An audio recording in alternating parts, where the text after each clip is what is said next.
Yeah guys, welcome to a new video.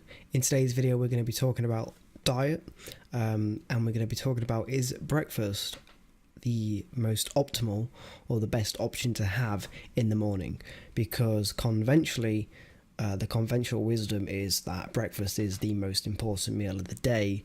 Unfortunately, many people believe this, mainly because, cereal companies don't really want to lose out on millions and billions of pounds by selling their cereal products every single day. But I'm going to give you my honest opinion of my thoughts on breakfast. Now, they're not bad, and I'm not, trying to disparage or disrespect anyone or be, condescending in any way. I'm just going to give you my honest opinion on diet and having breakfast. So my opinions are, or my thoughts are, breakfast is fine as long as you aren't kind of overeating. The only disadvantage to having a breakfast is I think many people tend to overeat because of breakfast. That's what I consider bad about breakfast. It doesn't give you a lot of room to basically have to separate your calories, and I'll tell you what I mean. So we all have a TDEE, which is basically total daily energy expenditure. And this is your BMI and then times by like an activity level. So your BMI is your basal metabolic rate.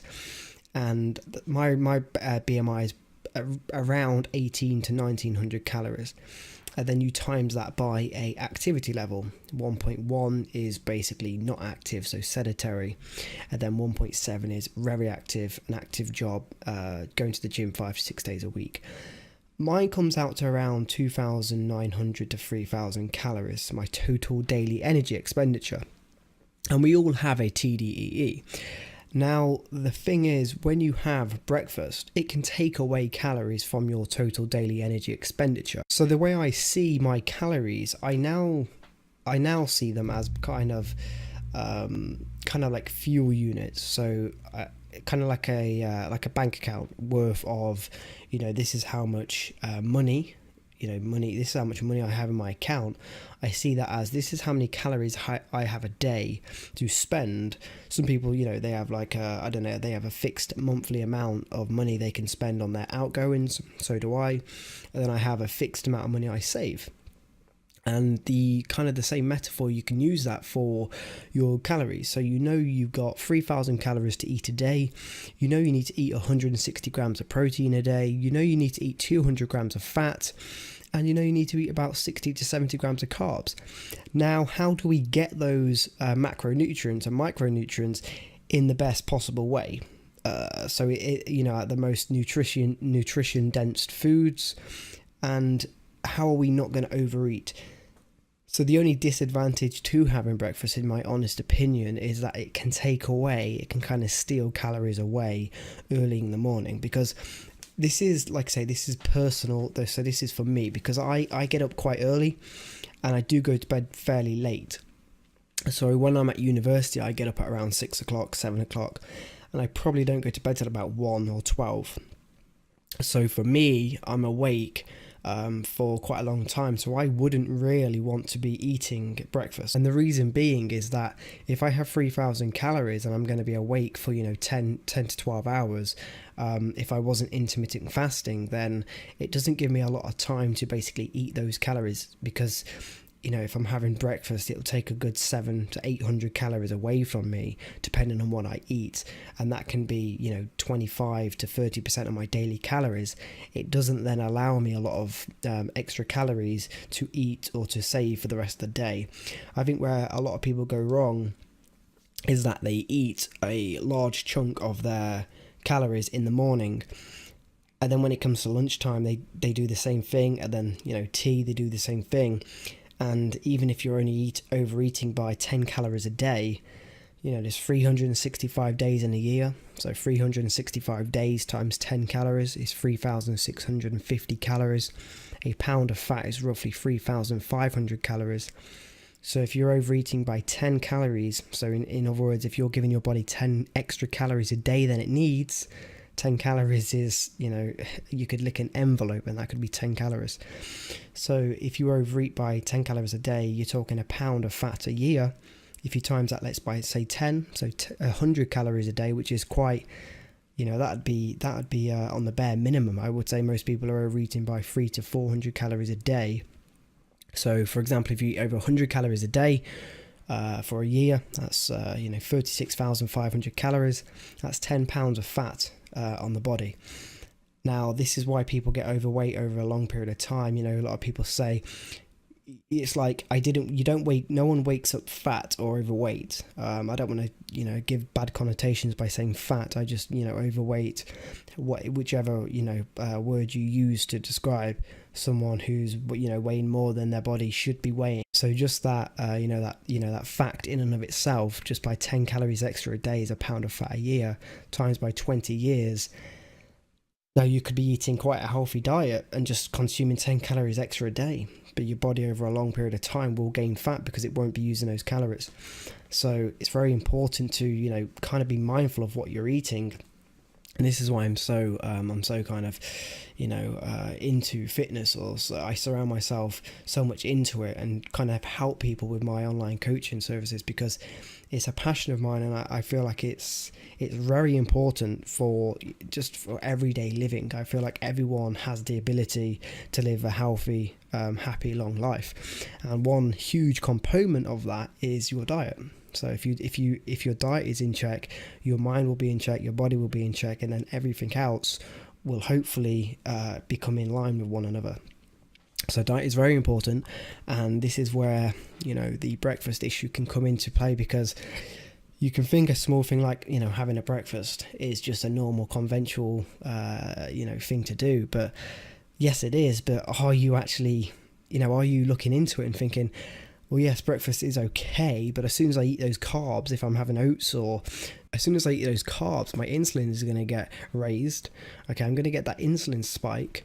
My body's going to have to produce insulin from the pancreas, and then I'm going to have to burn. As soon as those carbs are burnt, my energy levels are going to come down, and then I'm going to want to eat again.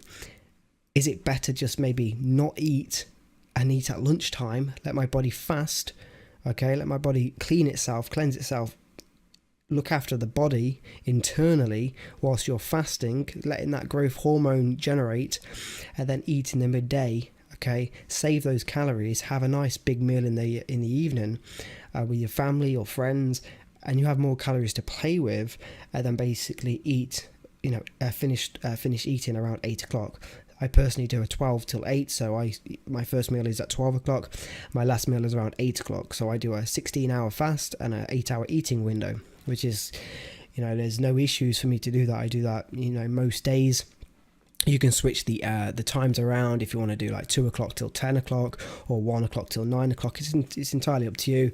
Many benefits of fasting, it's just longevity, increased growth hormone, reducing cancer. There's many scientific benefits to intermittent fasting, or even fasting on its own.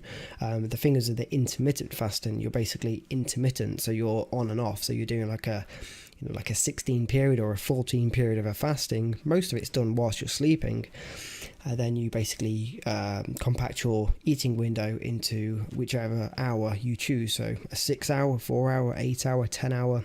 But that's something I've done for quite a while, and this is where I go back to the breakfast, because I don't have breakfast, and I don't think I've had breakfast now for probably 2 to 3 years. When I say breakfast, I mean, you as soon as I get up. On the ketogenic diet, which I follow, you don't get hungry in the morning. You just don't, because you aren't giving your body glucose, carbs, and fructose and sugars. Your body has basically kind of detached itself away from those cravings. So I cannot get hungry in the morning. And it doesn't. The sensation of wanting to eat isn't there, whereas before it was.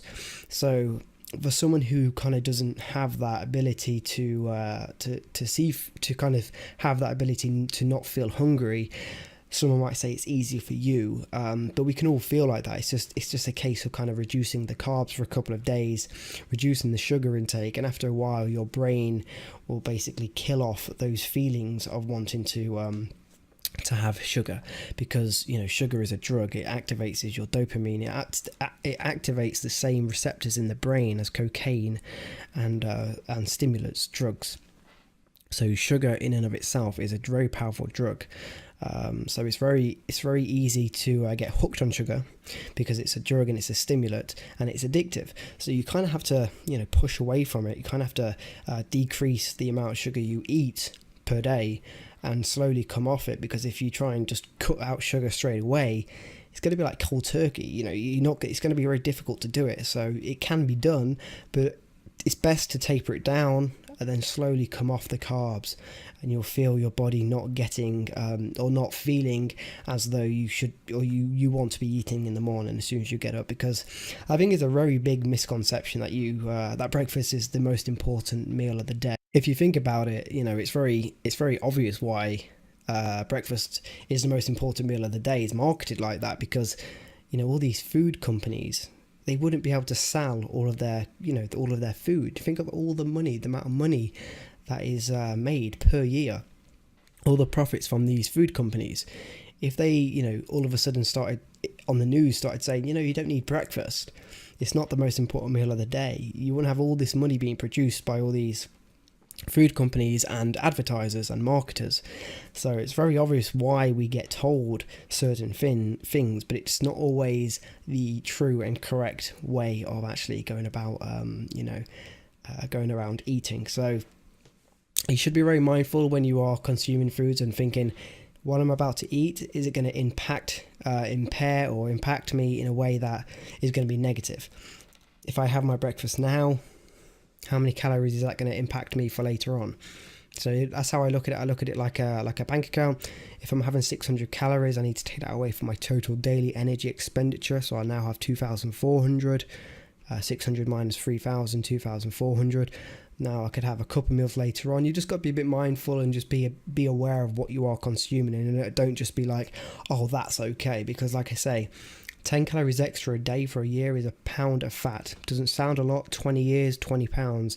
You try and put on a 20-pound bag, on your back, and try and walk around for 5 or 10 minutes. You'll soon realize you will have no energy. And this is why people have no energy to go to the gym. Because would you have energy if you were carrying a 25-30 pound bag, rucksack on your back and walking upstairs? Because this is what people are doing who are 20 to 30 pounds overweight. They're carrying extra weight.